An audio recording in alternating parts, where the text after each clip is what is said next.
Ouvintes, eu recebi aqui do autor um livro que é extremamente curioso, e um livro faz parte da nossa história contemporânea. Chamam-se Os Filhos da Clandestinidade, a história da desagregação das famílias comunistas no exílio, da autoria de Adelino Cunha, um homem jornalista, historiador, professor de história contemporânea e de jornalismo na Universidade Europeia, portanto, aqui com um palmarés até de escrita, e que agora junta-se aqui à conversa comigo. Bom dia, professor Adelino Cunha, bem-vindo.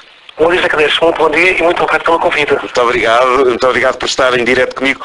Adelino Cunha, o senhor, portanto, para já é um estudioso da história contemporânea e ao ter pensado neste assunto, os filhos da clandestinidade, portanto, ou seja, os filhos de todos os lutadores do Partido Comunista que estavam na clandestinidade no antigo regime, isto foi, digamos, pegar num tema absorvente, um tema que lida com as pessoas e com histórias fantásticas de vida, de certeza, não?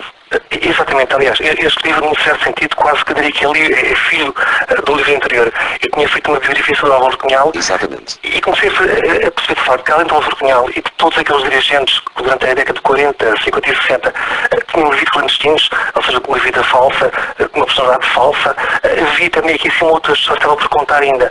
Uma história quase que subterrânea. Estava lá, faltava era pouco passar um dedo no verniz para encontrar, que era a história dos filhos deles, ou seja, o que é que aconteceu àquela geração de crianças que não podiam ir para a escola pública porque os pais tinham uma falsa identidade, o que é que lhes aconteceu? E foi aí que eu comecei de facto a descobrir que havia ali uma história, na verdade eram muitas histórias, cada uma dessas pessoas, como disse o Candeias bem, é uma própria história. E isso de facto foi fascinante, foi começar a prestar o fio à merda da história e ver o que é que a história nos tinha ali para dar e que tive escondido durante este tempo todo.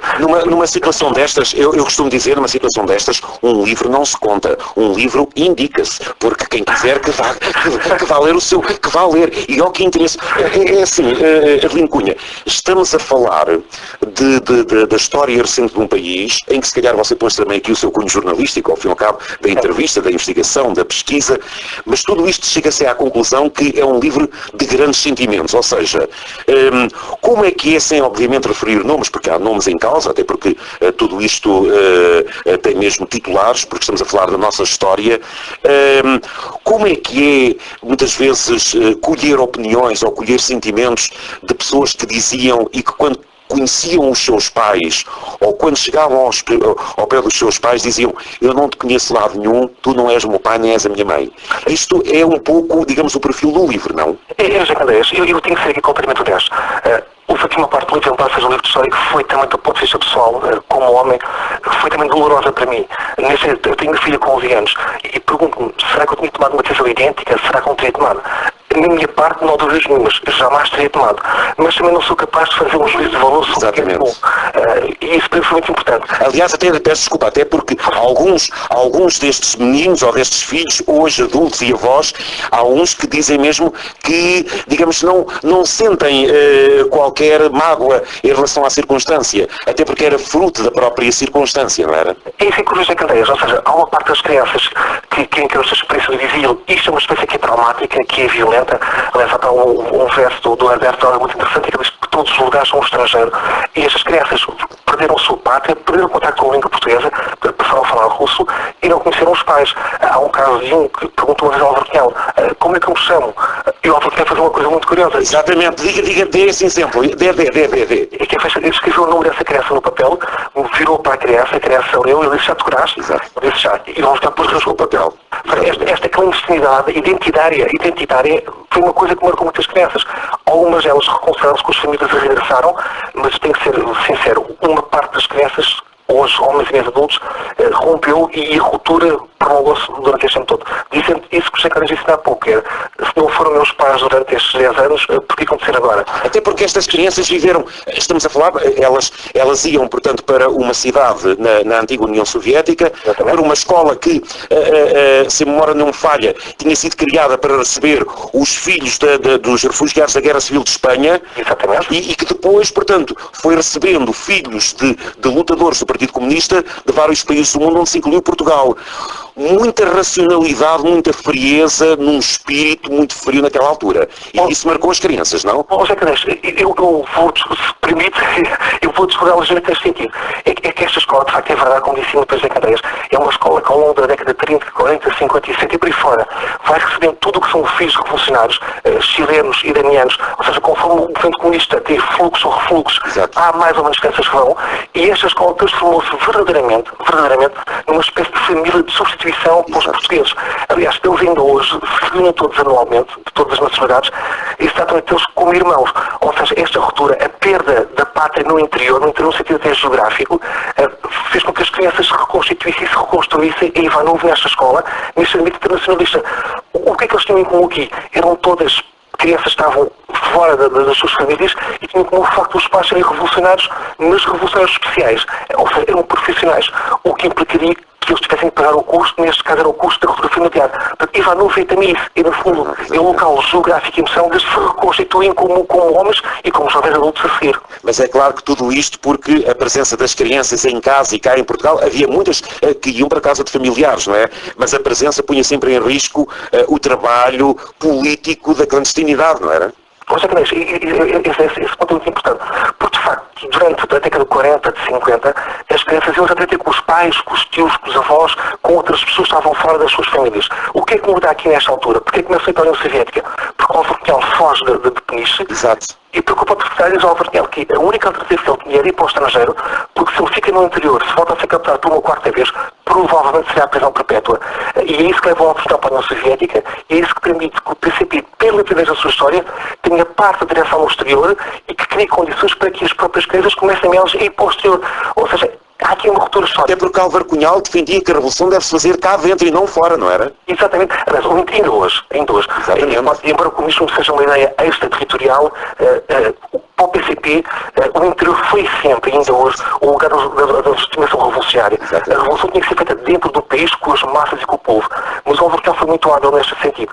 Ou seja, ele estando no exterior com parte da direção, ele só permitia que as pessoas fossem para fora, tendo uma experiência que fosse transitória e sempre com um compromisso, que era lutar lá fora pela revolução cá dentro e voltar um dia para fazer a revolução no interior. Ele teve sempre esta inteligência política, não haver aqui uma contradição. Seria sempre regressar para dentro do interior, fazer a revolução sempre cá dentro com o povo e com as massas. Olha uma coisa, o que sentiu na construção deste livro, até porque estamos a falar de um trabalho de pesquisa da sua parte e ao fim e ao cabo também um trabalho académico, mas sentiu que na verdade todos estes protagonistas sentem que foram um dano colateral de tudo isto? Aliás, é até algo que se ouve bastante e que se vê bastante no livro. Há dois tipos de exilados, diria eu. Há aqueles exilados de facto que se transformaram em dissidentes.